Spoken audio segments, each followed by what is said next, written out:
جب کام نہیں ہوگا تو مزدور کو روزگار کہاں ملے گا؟ آج مزدور کھڑے ہیں، کل اس کا 2,500-3,000 کا جلسہ ہوتا تھا یا دھرنا ہوتا تھا، آج ڈی چوک پر ملازمین اپنی تنخواہوں کے لیے وہاں پریشان کھڑے ہیں، جو ہزاروں کا مجمع ہے۔ نہ صرف وہاں، اور جگہوں پہ دھرنے ہیں۔ تم ایک دھرنا کر رہے تھے، ابھی تو سینکڑوں دھرنے ہوں گے جو تمہارے خلاف ہوں گے۔ تو کوئی نہ کوئی زلزلہ محسوس کر رہا ہوگا، اور اکثر ایسے ہوتا ہے،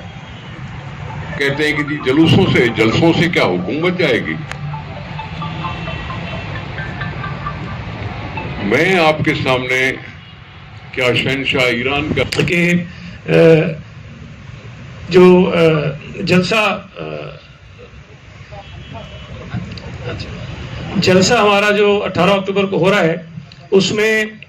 علی راشد صاحب بھی شریک ہوں گے، بلکہ ان کی سپورٹ سے، ان کے ذریعے سے ہم پاکستان پیپلز پارٹی کے جلسے میں کراچی کے نوجوانوں کو بھی راغب کرنے میں کامیاب ہوں گے اور اس جلسے میں شریک ہوں گے۔ جو جلسہ پی ڈی ایم کے مشترکہ سپورٹ سے ہو رہا ہے، جو بنیادی طور پر میزبانی تو پاکستان پیپلز پارٹی کر رہی ہے، لیکن شرکت تمام پارٹیز کی لیڈرشپ کی ہوگی، جس میں بلاول بھٹو زرداری صاحب ہیں اور مولانا فضل الرحمان صاحب ہیں، مریم نواز صاحبہ ہیں، محمود خان اچکزئی صاحب ہیں، اختر مینگل صاحب ہوں گے۔ اس کے علاوہ اور جو جماعتیں، ان کی قیادت بھی اس کے اندر ہوگی۔ اور میں سمجھتا ہوں کہ جس قسم کی گھبراہٹ حکومت کی صفوں میں ہمیں نظر آ رہی ہے صرف گجرانوالہ کے پہلے جلسے سے، اس سے آپ کو اندازہ ہو جانا چاہیے کہ اس حکومت کی بنیادیں کتنی کمزور ہیں۔ اور انشاءاللہ تعالیٰ اگر یہ جلسوں کا سلسلہ اسی طرح چلتا رہا، اور جس طرح ہم ایکسپیکٹ کر رہے ہیں کہ یہ تمام جلسے بہت تاریخی جلسے ہوں گے اور پاکستان کی سیاسی تاریخ کے بڑے اجتماعات میں سے ایک ہوں گے۔ I just want to add value. Karachi کے لیے کام کرنا ہے، کراچی کے لیے فوکس کرنا ہے، اور میں یہاں اس فورم سے اپیل کروں گا، جتنی بھی یوتھ ہے، ینگ لوگ ہیں، تنقید بہت کرتے ہیں ہم لوگ، ڈرائنگ روم سیاست بہت ہوتی ہے، ڈرائنگ روم پولیٹکس بہت ہوتی ہے،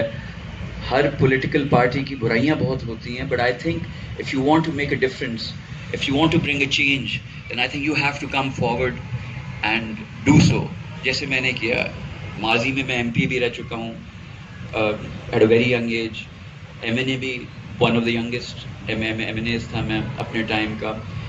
تو I feel the youth needs to come forward, and ایسی پارٹی سے بہتر پارٹی آپ کو کہاں ملے گی؟ چیئرمین صاحب one of the youngest leaders in Pakistan, ان کی ایبل لیڈرشپ کے انڈر آئیں اور کام کریں۔ That's all I would like to say hair,